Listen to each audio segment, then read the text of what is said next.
Hey, my name is Kiara Lee. For my protein project, I will be explaining melanocortin-1 receptor, also known as MC1R, and the mutation of arginine number 67 being replaced by cysteine. So for starters, MC1R plays an important role in normal pigmentation.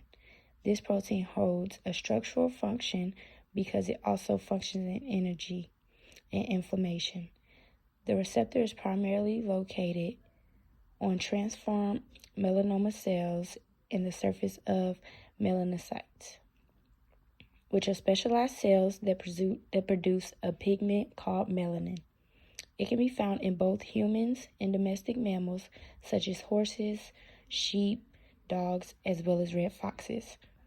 In my opinion, the protein becomes less active when going through the mutation because it best suits the mutations, as it decreases the functionality when arginine number 67 is replaced by cysteine. There becomes a lack of stimulation, causing the eumelanin production to decrease. Pheomelanin transduction pathways then become favored, leading to the production of less pigmentation. Looking at the original amino acid side chain, which includes arginine, the main functional groups consist of 2 amino groups and CH2. It is hydrophilic and positively charged. Its shape is considered larger than most amino acids with a relatively long side chain. The original amino acid side chain acts as a base, and it can accept hydrogen ions and water to form NH2+ from HN. This means other NH groups can be attracted to water as well and can also form hydrogen bonds.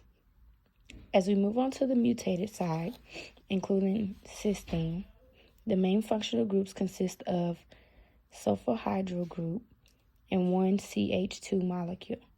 It is also hydrophilic but has a neutral charge. Its size is considered smaller than other amino acids. The difference between the interactions in the original and mutated amino acid side chain is that, unlike arginine, cysteine does not have a charge, which stimulates the MC1R receptor, leading to more melanin production. My assigned mutation affects the protein function by changing the structure of the protein. The change in protein structure will then affect the protein function in the long run. The overall 3D shape of my protein is in the shape of a chain. I utilize different colors of Play-Doh to mimic the shape. My protein contains cysteine and arginine, which is represented with the green and yellow tips of Play-Doh. My assigned mutation does not have a huge structure change. It also results in a red and yellow coat due to lack of eumelanin.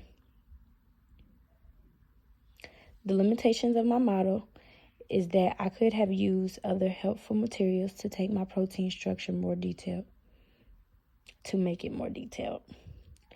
The white Play-Doh acts as the 7 transmembrane regions, and the red and blue Play-Doh acts as the amino acids.